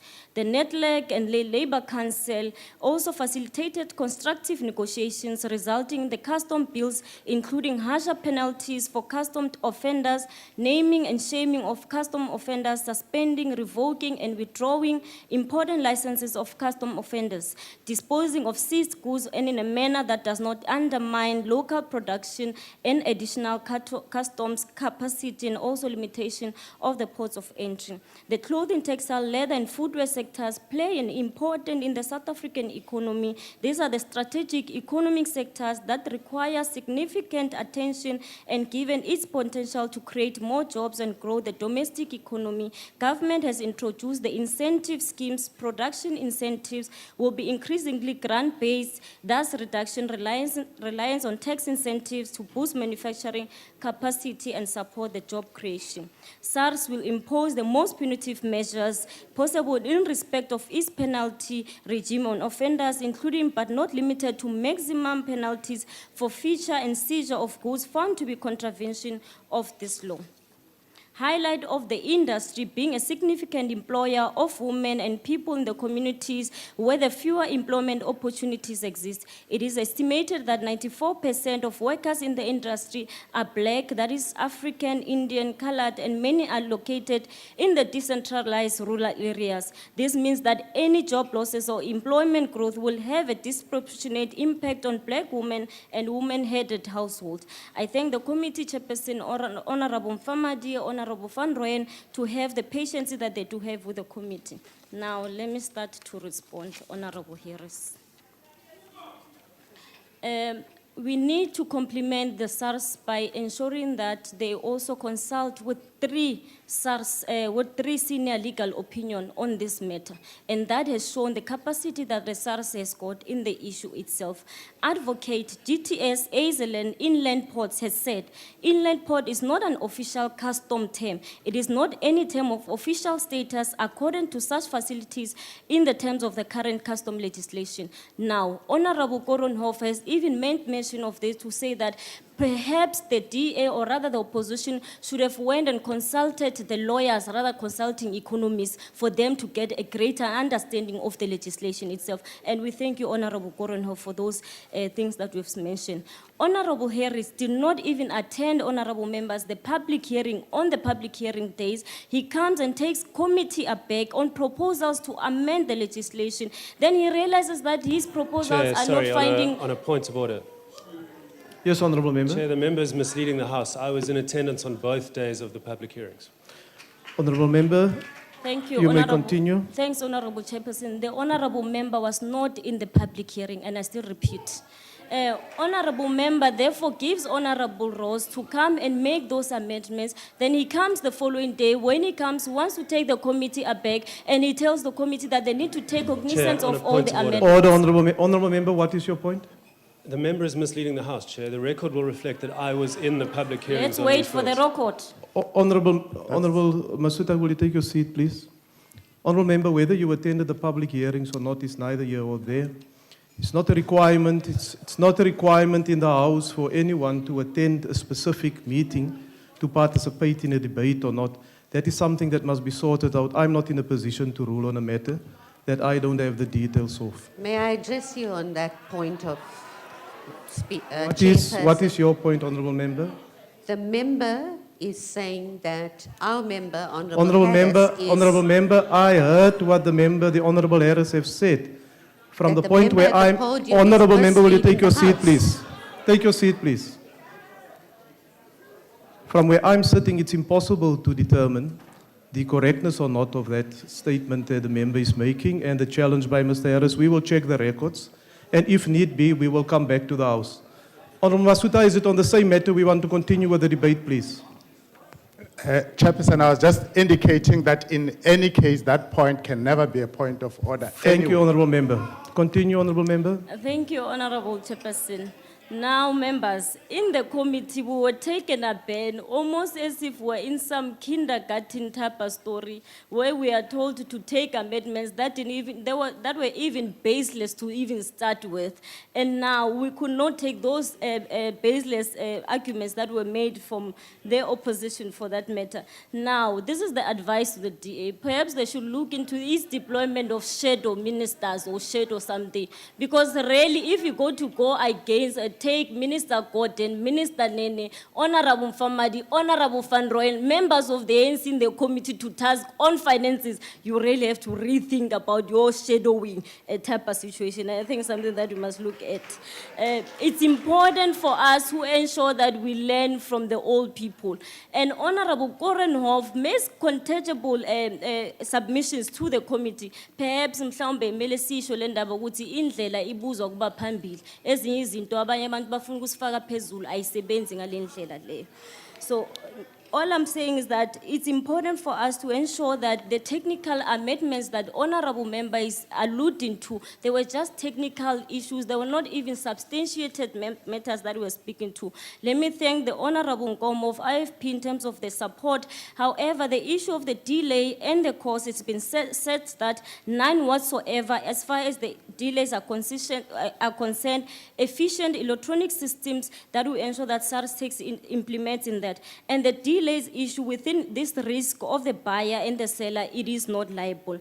Honorable Van Rooyen may mention that the bills elevating small business entrepreneurial capacity to grow the economy of South Africa, it's highly noted. Honorable Bula is quite correct to say that others will oppose for the sake of opposing. DA has no substantive argument to stand on these three bills, hence all oppositions are in support, and it's not surprising that they're the only ones. Unfortunately, they don't have proper information that they also get in terms of the bill. So the ANC is very comfortable with the bills and it is supporting local malokazana kashabalala mshengu tonga lamavuso stwaba silthuli ngithi ngonini yasemavanini ngithi lona ke unkosikazi kashabalala mshengu kanathi ngithi iANC iyawasupporta lama bill siyaphambili siyaqhubha keep calm.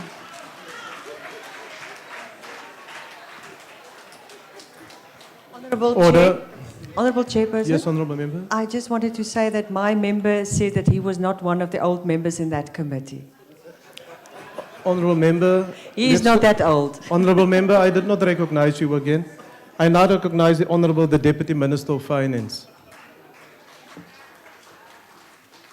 Thank you very much, Chairperson, and thanks to all political parties and members of the committee that have supported this legislation. You really should be reconsidering your position, Honorable Harris. You sit in the committee. If you were present, why is it that you are the only one? Why is it that you are the only one that is so confused? Of all of them, then there must be something wrong with your listening skills. Chairperson, this year, this Customs and Excise Act of 1964 will be 50 years old. 50 years old. It has not kept pace with the changes in the customs environment of balancing trade facilitation, with control as well as the changes to the global trade environment in which business is conducted. There's been rapid and irreversible growth in the use of information technology and the exchange of electronic data. These bills seek to provide a sound, clear, and logical legislative framework that replaces this archaic and old Act of 1964. This bill provides for the imposition, assessment, payment, and recovery of customs duties, as most members have repeated this. We only just are saying in order to help the only honorable member that still is confused. It also creates a platform for a modern customs administration that plays a critical role within the context of international trade and tourism. Effective customs control secures revenue recovery, it facilitates legitimate trade, and protects society at large.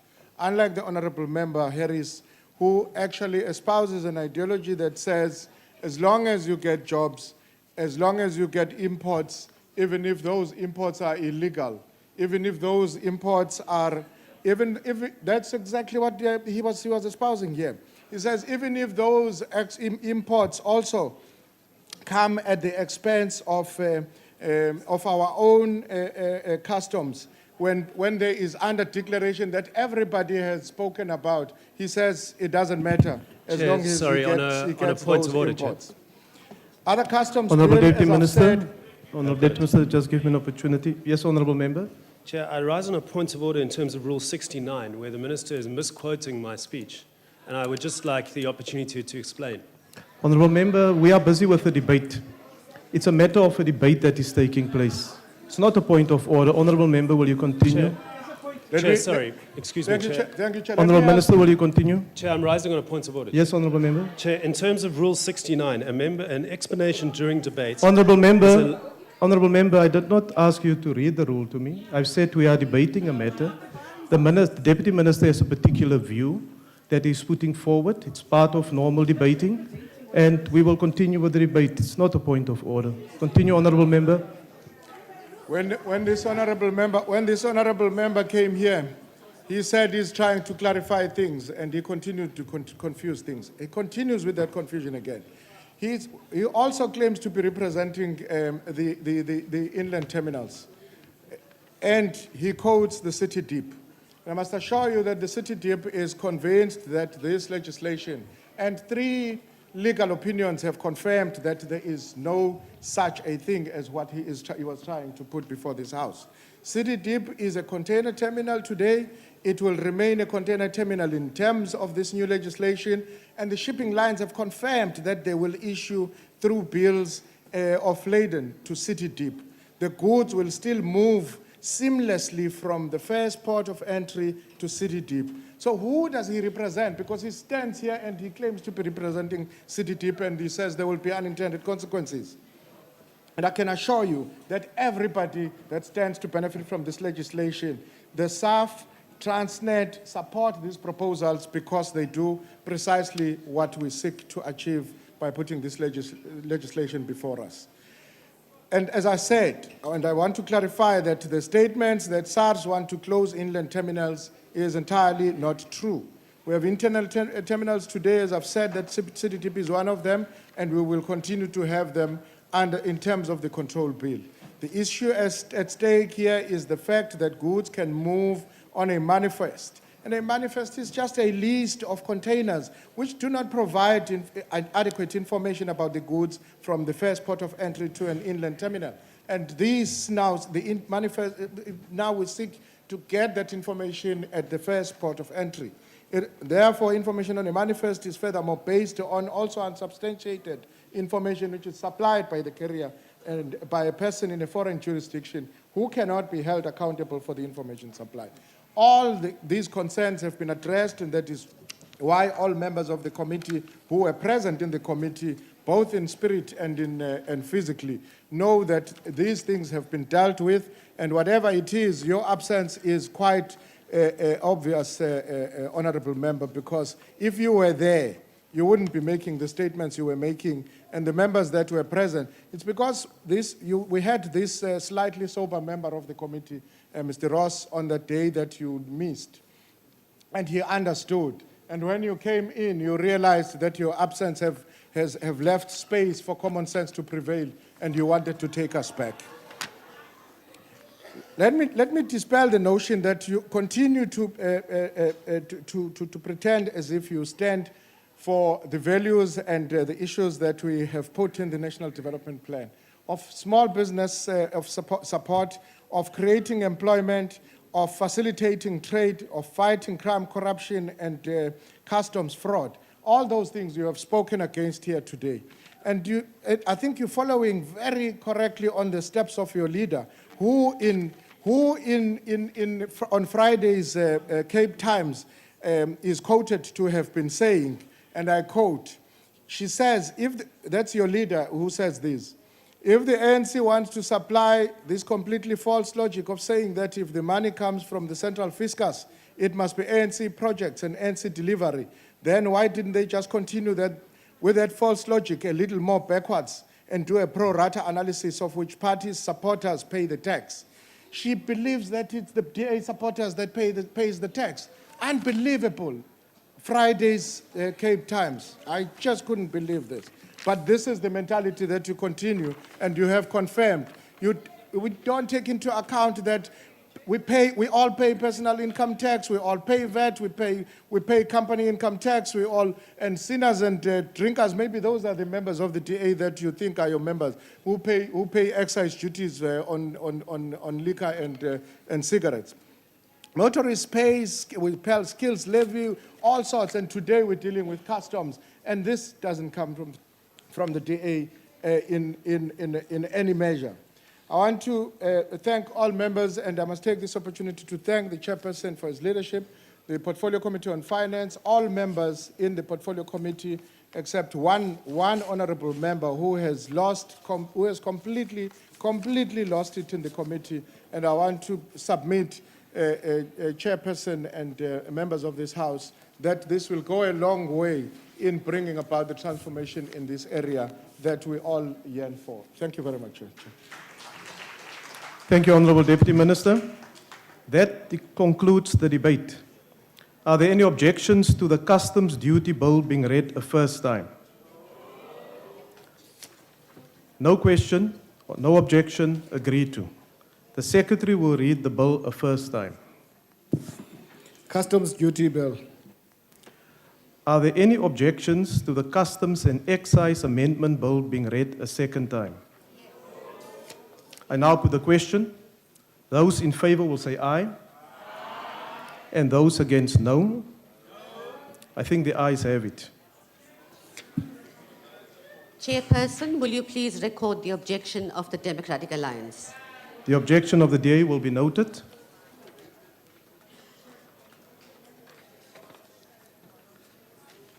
The Secretary will read the bill a second time.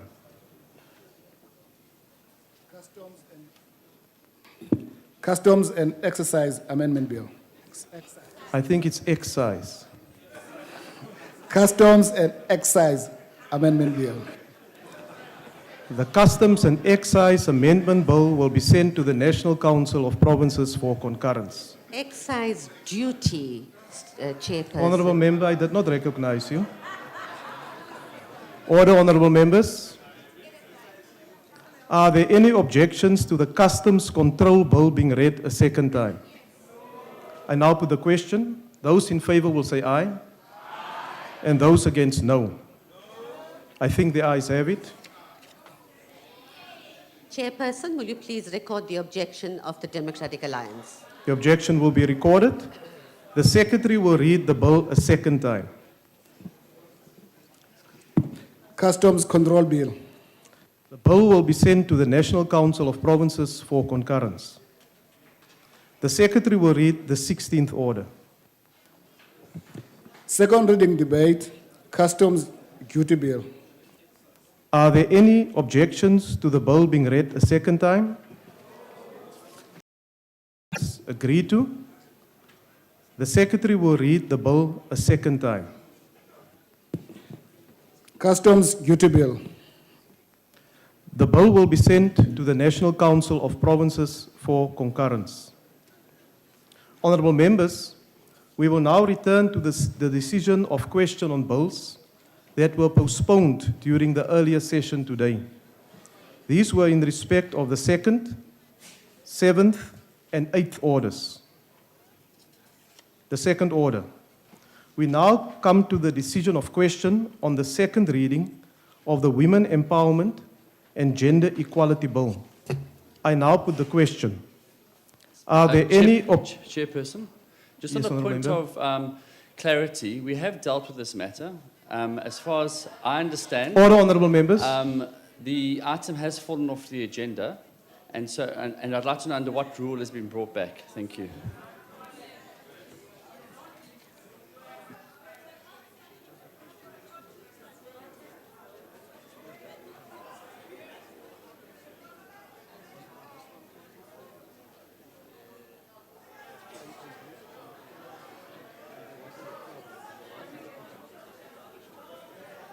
Order, Honourable Members. Order. Honourable Member, you will recall that the Deputy Speaker was presiding at the time when the question was taken. However, the House could not express an opinion. because there was no quorum in the House. Right? There was no quorum. And since it is my considered opinion, order, honorable members, order, that we could possibly have a quorum in the House, I will thus put the question, are there any objections to the Women Empowerment and Gender Equality Bill being read a second time? I now put the question. Those in favor will say aye, and those against no. I think the ayes have it. House Chairperson, the Democratic Alliance calls for a division. A division having been called, the bells will be rung for 5 minutes.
All the honorable members, will you take up your seats?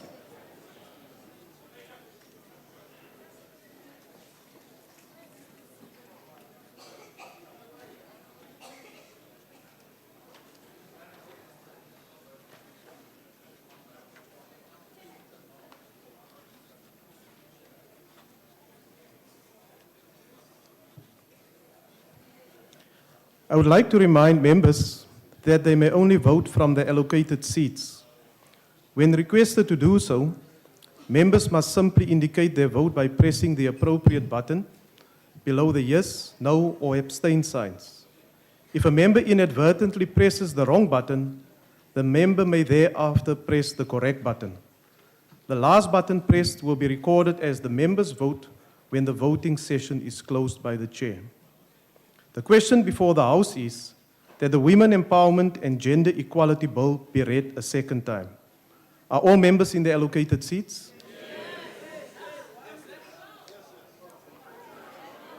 May I request the honorable members who have just entered the chamber to leave the chamber, please?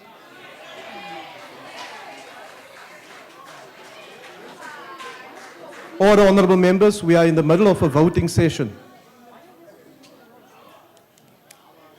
Order.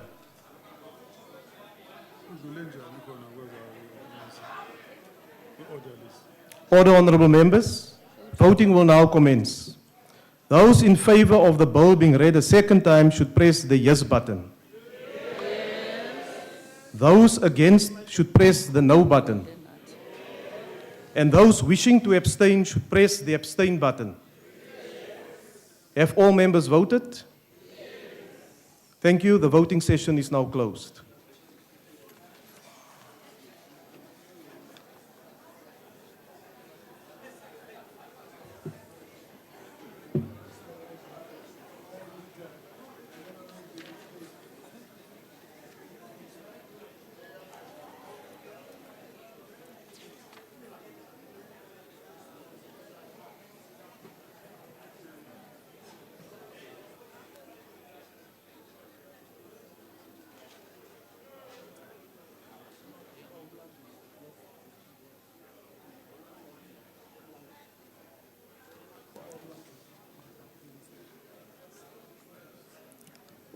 Order, honorable members.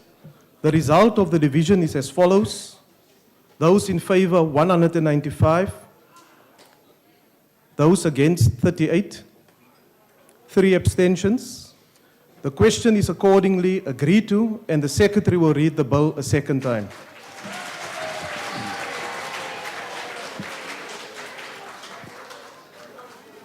Women Empowerment and Gender Equality Bill. The bill will be sent to the National Council of Provinces for concurrence. Order, honorable members. Order. We now come to the decisions of question on the Labour Relations Amendment Bill and the Employment Services Bill. I now recognize the Honourable, the Chief Whip of the Majority Party. Honourable House Chair, I move that the two bills be passed. Thank you, Chief Whip. As amended. Thank you, Honourable Chief Whip. We'll first deal with the Labour Relations Amendment Bill. The motion is that the Labour Relations Amendment Bill, as amended, be passed. Are there any objections? I now put the question. Those in favour will say aye. And those against, no. I think the ayes have it. Chairperson, will you please record the objection of the Democratic Alliance? The objection will be recorded. Chairperson, can you record the objection of the ID? Thank you. It will be recorded. Order, honourable members. Order. The bill will be sent to the President for assent. I again recognize the Chief Whip of the Majority Party to move the motion in terms of the Employment Services Bill. Move that the bill as amended be passed. The motion is that the Employment Services Bill as amended be passed. Are there any objections? I now put the question. Those in favour will say aye. And those against, no. I think the ayes have it. Chairperson, can you record the objections of the Independent Democrats? Thank you. Honourable Kalyan, the ID has beaten you to this one. Are you going to join them now in Please objecting? record the objection of the DA. Thank you. The objection is noted. Order, honorable members. Order. The bill will be sent to the President for assent. The Secretary will read the last order of the day. Consideration of Independent Communications Authority of South Africa Amendment Bill. I now recognize the Honorable Kolwani, the chairperson of the committee, who will introduce the report. Thank you, Chairperson. Honorable members, the Portfolio Committee on Communications we have received the ICASA Amendment Bill, of course with some changes from the NCOP. The committee met and considered those changes in terms of Clause 6. Clause 6, which was indicating originally that the powers to appoint an acting chairperson should be done by the chairperson of ICASA. Accordingly, we have accepted the changes or amendment by the NCOP that it should not be the chairperson by the collective, it should be a collective responsibility of the councillors who are available at the time to appoint the acting chairperson.